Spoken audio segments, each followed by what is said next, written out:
Images of destruction. It's unreal. Yeah, we relive the night of the fire every day. Stories of survival. You're not going to get me out of California. And the determination to stop the destructive flames from consuming a state that has endured over 1 million acres burned in a single year. History shows that we're going to have large fires. Get prepared, be ready, and understand that this can happen to you. California wildfires, as they burn bigger and faster, being prepared is not optional. It's essential.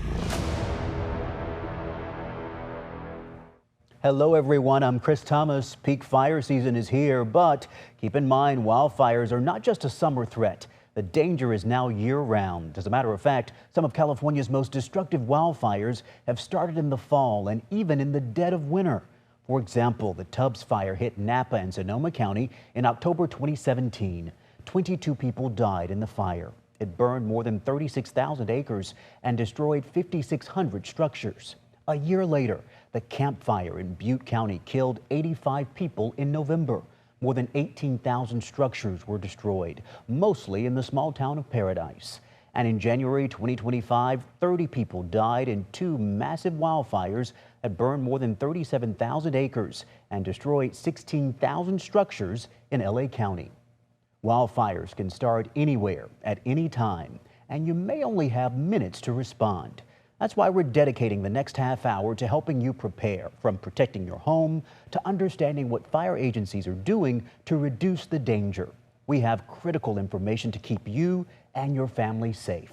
We're also hearing from survivors, people who lost everything in destructive fires right here in California. In August of 2021, the Caldor fire burned more than 220,000 acres across 3 counties in the Lake Tahoe Basin.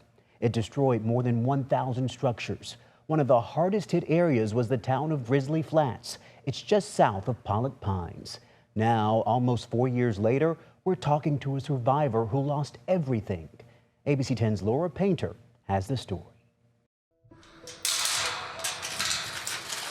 Jennifer McKim Hibbard knows what it's like to live through the unimaginable. Well, it didn't feel like it was real. It felt like it was a dream. And it was honestly about 6 months past the fire that it finally hit that it was a reality. But those few days leading up to the evacuation, watching Grizzly Flats burn from my parents' house and knowing that we had lost our home, it's a horrible feeling. Jennifer and her family chose to settle down in Grizzly Flats after seeing the beauty the area had to offer. They lived in their home for 3 years before the Caldor fire took it all away. Being a survivor is one of the most challenging things anybody could go through. Losing everything and having to completely rebuild your life from the ground up again, literally from the ground up. You know, having to go out and buy can openers and hangers again. You know, all of that adds up, and it takes a mental toll to get through it on a daily basis. And to come up here and see it hurts. And this is what's left. Piles of wood stacked up on her property where 39 trees once stood. A quiet reminder of what used to be. Yep, garage was over here.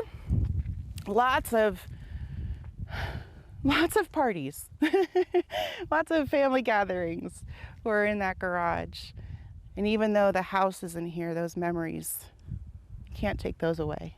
Aside from the loss of belongings, there's also a fading sense of community, and the support that she feels is slipping away. And a lot of the support that's needed for Grizzly Flats doesn't come within those first 72 hours.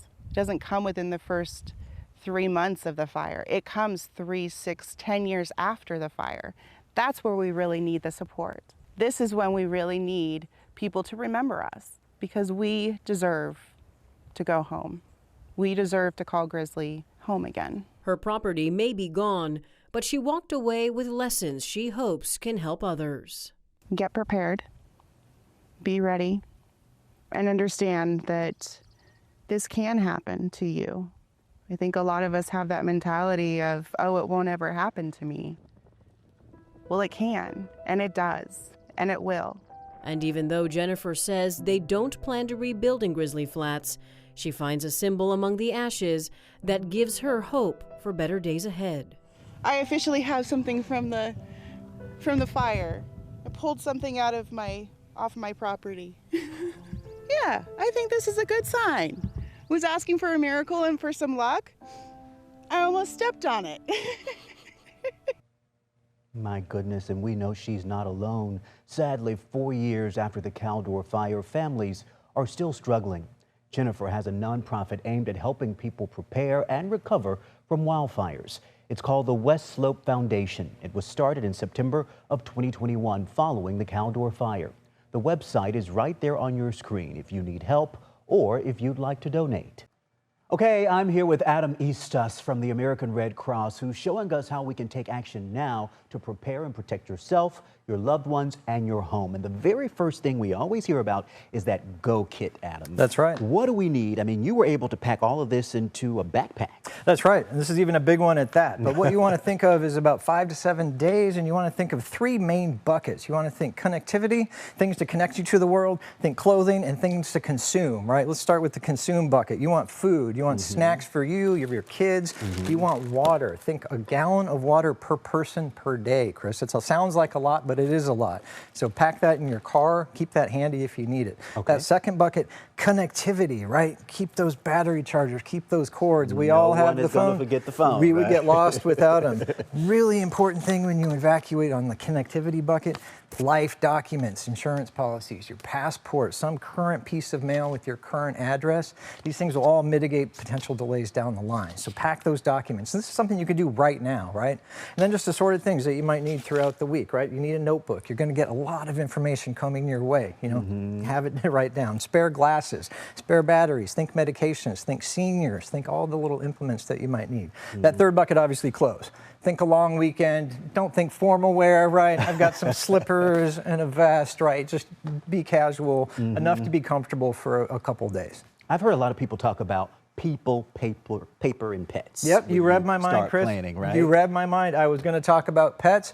Don't forget your pets. I have a cat. Usually this lives in my little cat carrier, and it's right by the front door. So if that happens, we're out the door. If you have a dog or a couple dogs, right, you might have a crate that you put in your car. Put all your pet-related stuff in the crate, put it in the garage, put it by the door, put it wherever you got, and it's already good to go. You don't have to worry about that when the time comes. That's the whole point of doing all this, so you don't have to worry about it when you're under evacuation order and it's already tense and you're anxious, right? You don't have time to worry about this kind of stuff. So think about it now. Think about it this weekend. And you were saying, what, 3 to 7 days? Ideally, yeah. Give yourself at least 3 days. You know, you never know how long these evacuation orders last, especially with wildfires. They're always so fluid and orders get lifted and called again. So give yourself a good 5 to 7 days would be my recommendation. Okay, and when we talk about people, you were telling me earlier, have a plan. That's so communicate in advance because you might have loved ones who maybe aren't at home at the time. That's exactly right. So if I'm working at home and my partner's at work and our kids are at school, where are we going to meet up? And who's getting grandma, right? We got to map this out. Maybe the road that we normally take to get grandma is closed. We got to figure something else out. So write these things out ahead of time. Talk to your kids, talk to grandma, talk to your spouse, talk to your partner, and figure this stuff out ahead of time. Save so much trouble down the line. Okay, we're here with Adam from the Red Cross. He's helping us prepare for, you know, the worst case scenario. Worst case scenario. You just want to be prepared.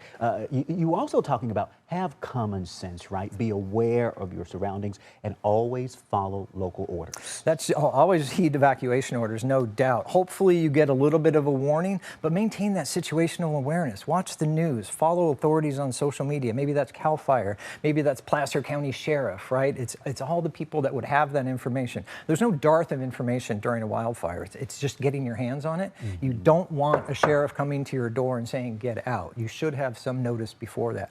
One tool that's great I recommend is the Red Cross Emergency app that we have that provides real-time situational awareness for your location. It can tell you if you're in evacuation order. It could tell you if there's a major storm coming. You read my mind. I was going to say, what are the best ways to stay connected? That's a good one right there. Download that app. Just give Red Cross Emergency app. It will give you real-time location information on disasters that might be coming your way. More importantly, it gives you a real-time list of where our shelters are. So if you are evacuated, you bring up that app, you hit shelters, it'll direct you right there on your phone to give you directions to the nearest shelter. where you get all of our wraparound services and you find people that know what you're going through. Who understand how challenging That's what that we do. time can be. So Adam, you're saying pack a bag for the pets as well. Yes, sir. And tell me that again, the water? 1 gallon per person each day. Okay, Adam Eastus with the Red Cross, making sure we are prepared in a worst case scenario. And the Red Cross also has some safety measures to keep in mind after the fire. First, you want to wait for officials to say it's safe to return home. Avoid hot ash, burned trees, debris, and live embers. Avoid damaged or fallen power lines, poles, and downed wires as well. And don't forget, wildfires can also make drinking water unsafe. Always check with the local health department. And finally, take care of yourself. While it's normal to have a lot of bad feelings, stress, or anxiety, make sure to eat healthy food and get enough sleep. If you need to talk to someone, the Red Cross has a free disaster hotline. The number is right there on your screen. Meanwhile, listen to this. People living in Sacramento, Amador, and Calaveras County can now check the likelihood of wildfire behavior in those areas. CAL FIRE just released the latest phase of their hazard severity zone maps. It's the first update to the maps in more than 15 years, and it follows an executive order from Governor Gavin Newsom after the deadly fires in LA. ABC 10's Roxanne Elias has a closer look. It is always a concern when you live in an area that it is so open that you could have a fire erupt at any point. Kareem Bashara lives near the area where last year's Excelsior fire burned about 900 acres in mid-June. She's now in what's considered a moderate fire hazard severity zone in the Mather and Rancho Cordova area, which was not previously mapped. This map shows where Sacramento County stands in the California Fire Hazard Severity maps.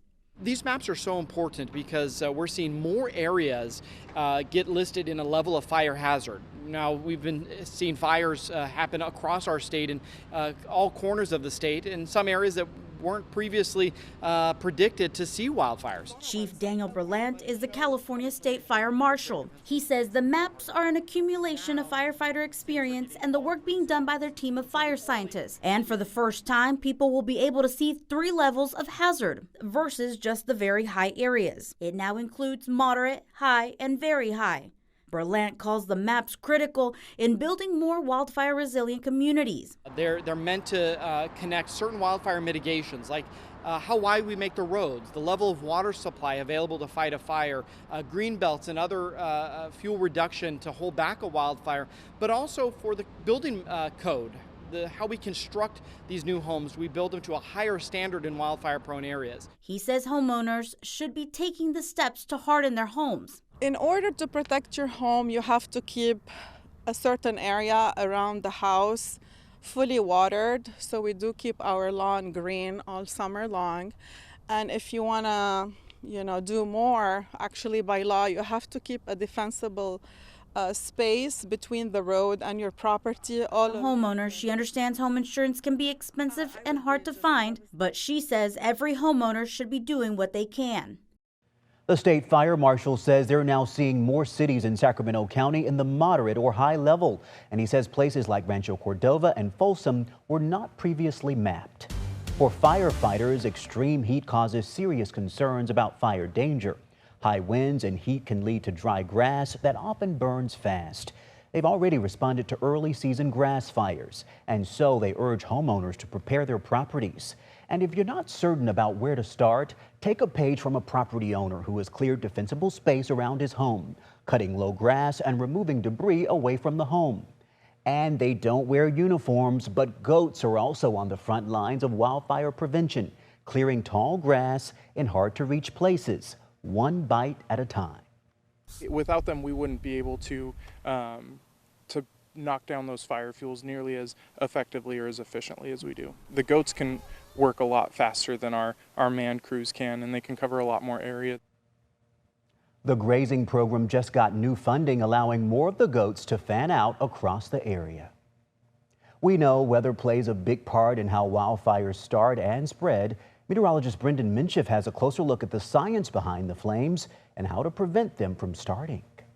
Well, there's a few different ways that weather can impact wildfires, and specifically how it can lead to conditions that we can see that kind of explosive fire growth. One of them is wind, and we're really familiar with the northerly winds here. Those are generally our highest fire danger days because it's gusty, so it can move fires around, but also it dries us out. That wind coming out of the north is a dry wind. It means relative humidity values in the single digits to the low teens. That allows fires to start easier because it's not fighting a lot of moisture in the air. It can grow easier as well. But sometimes this gets overlooked a little bit. Lightning can also spark many new fires because just a single bolt of lightning can start a fire. So if every time you see a bolt of lightning, it hits the ground, it starts a new fire, during the life of just one thunderstorm, that can mean a lot of new fires. This happens most often when we get just a little bit of moisture coming across Northern California, and it's enough to create those thunderstorms, but not necessarily enough to see rain reaching the ground. So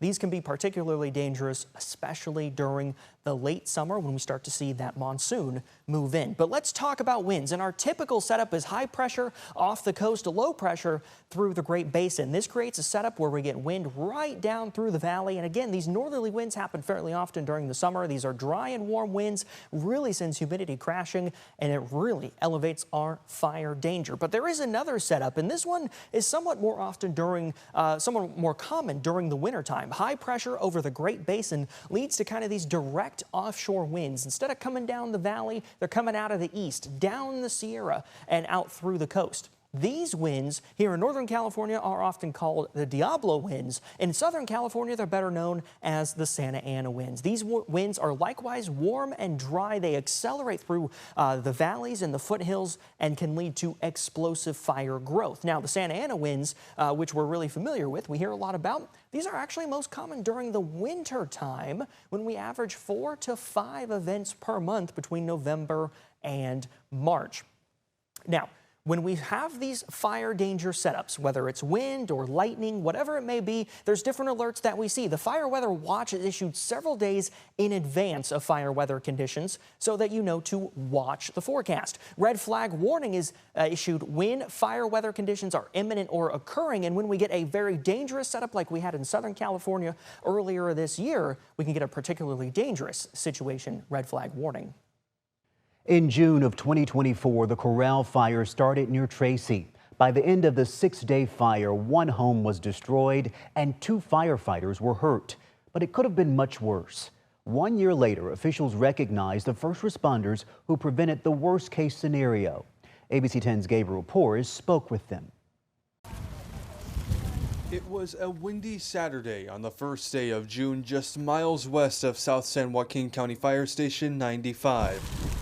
And all it took was 1 spark off Coral Hollow Road. I knew it would be a wind-driven fire. I knew that it had the potential to blow rapidly and move rapidly into the Tracy area. So we threw a lot of resources at it early. But the wind was relentless and the flames stubborn. In just minutes, all hands on deck. I responded from home. I went code 3 actually from South Manteca, where I live, into Tracy, into our response area, responded directly to the fire.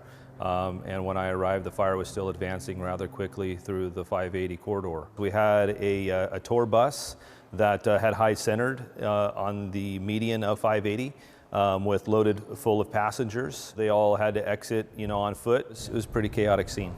Chaos continued for 6 days. Flames destroying a home, injuring 2 firefighters, and blackening 14,000 acres. Probably one of the largest in my career in that area. With its strong winds and these rolling hills, fire is not new to the Altamont and Tracy Hills area, but these neighborhoods and communities are. It's creating what officials describe as a wildland-urban interface, which calls for its own playbook. We have this new development out here in Tracy Hills, right? So it's 6,000 homes, scheduled to be 6,000 homes, currently a little over 3,000, so they're halfway built out.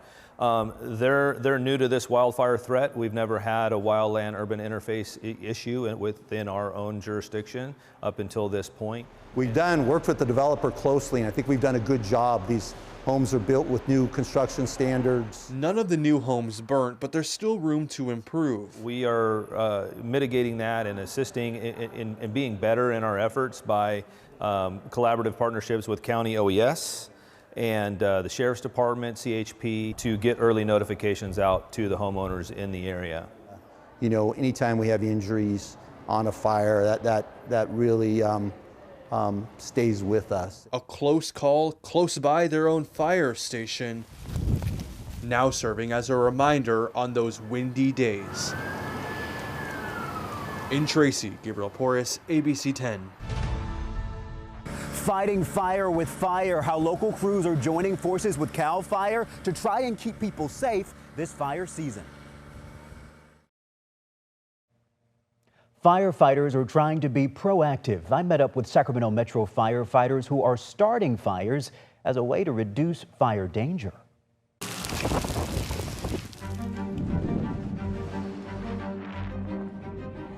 We're getting a first-hand look as Sacramento Metro Fire conducts this controlled burn on the American River Parkway. What this does is it makes the community safer. It takes away the potential for fire spread into communities. Battalion Chief Chris Vestal says the deadly Los Angeles wildfires serve as a warning that the fire danger to highly populated areas is only growing. Oh, and we have, a partial structure collapse.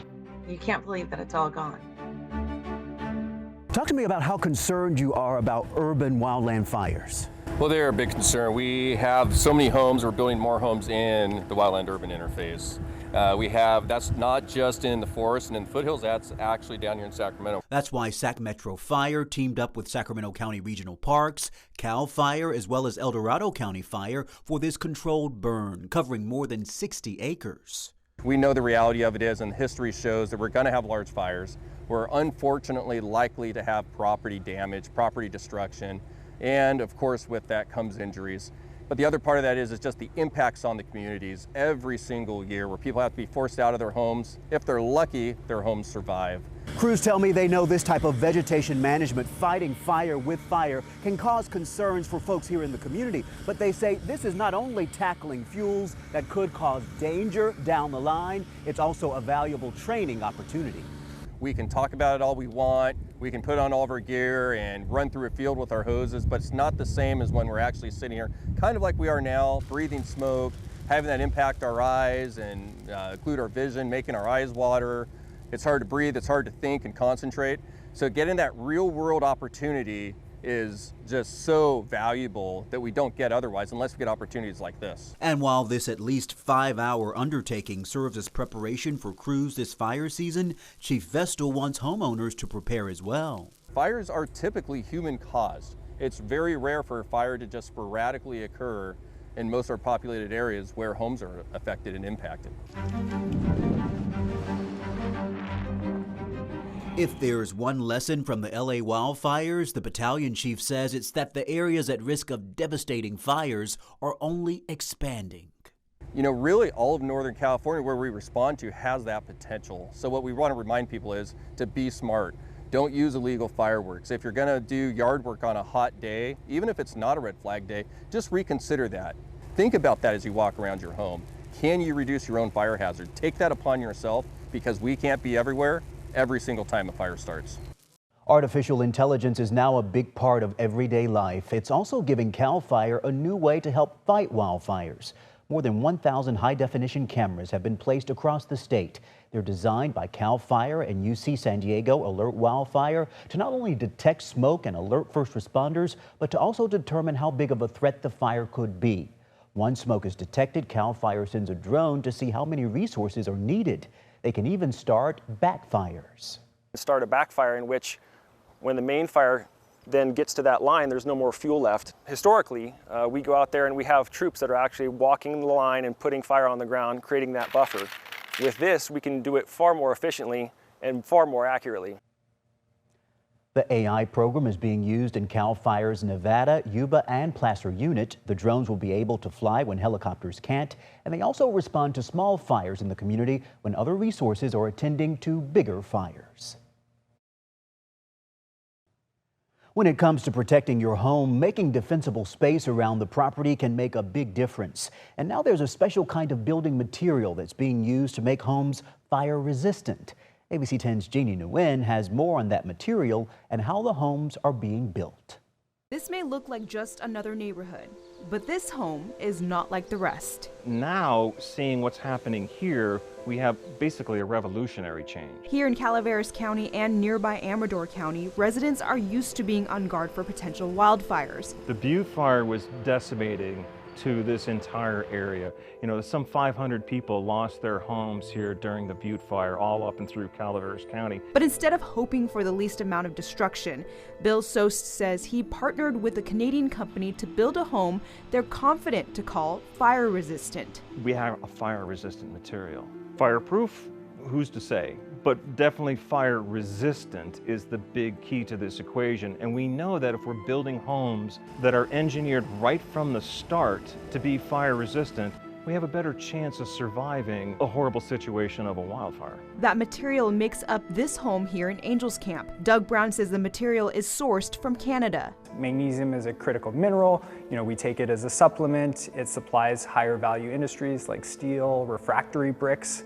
And thinking about refractory bricks, you know, those are the molten molds for molten metals that we pour. What better material to look at building some of the homes that we live in out of? In this time lapse, the material continues to stay intact even with nearly 5 minutes of constant high heat. Not only can it resist fire, but Brown says it is resistant to mold, insects, and water. They have extremely good heat resistant at very high temperatures, and they don't allow heat to transfer through them nearly as quickly. When it comes to the cost, Brown says it is slightly more expensive than a traditional home. We are a slight cost premium, but you know, you're getting the resiliency of a material that can be, you know, submerged in water, or a flame can be applied to it and it's not going to catch on fire. But during a time when insurance companies are pulling out of California, Tom Pratt with Delos Insurance says homeowners still have options, especially if this is the type of home they want. What we are looking at is to widen the reach of what we can write by people that take in consideration the home hardening like this taking here. People that replace their vents so that they're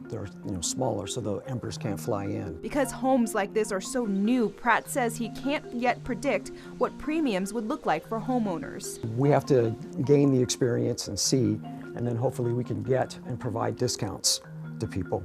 I don't have like a set rate. For now, the team says this house is the first of its kind here in the state. And as fire season continues to be an issue here in California, they're hoping this won't be the last. I really do believe it's a game changer. Completely believe that. And California lawmakers are also trying to help prevent wildfires. Take a look. In April of this year, Governor Gavin Newsom signed Assembly Bill 100. It allocates more than $170 million for vegetation management across the state. The bill also allocates $10 million to support wildfire response. Meanwhile, fire retardant also plays a big role in fighting wildfires. And now Northern California is home to a new location that makes it. I want to show you the grand opening of Perimeter Solutions. They make Phos Check. That's the fire retardant you see dropping from planes during wildfires. The McClellan Park location is built to produce cleaner, more efficient fire retardants that support wildland firefighting efforts across the West and are also protecting the environment from wildfire damage. Whether it's the impact to our waterways when that soot and those mega fires roll through, and the impact to the wildlife in those forests that are damaged, retardant plays a critical role in minimizing the impact of those mega fires. We're told the 110,000 square foot location is also bringing new jobs to the area. We thank you so much for joining us, and we do hope the information we talked about will help you and your family stay safe, not just in the peak fire season, but throughout the year. And don't forget, you can find this and other specials on the free ABC 10 streaming app.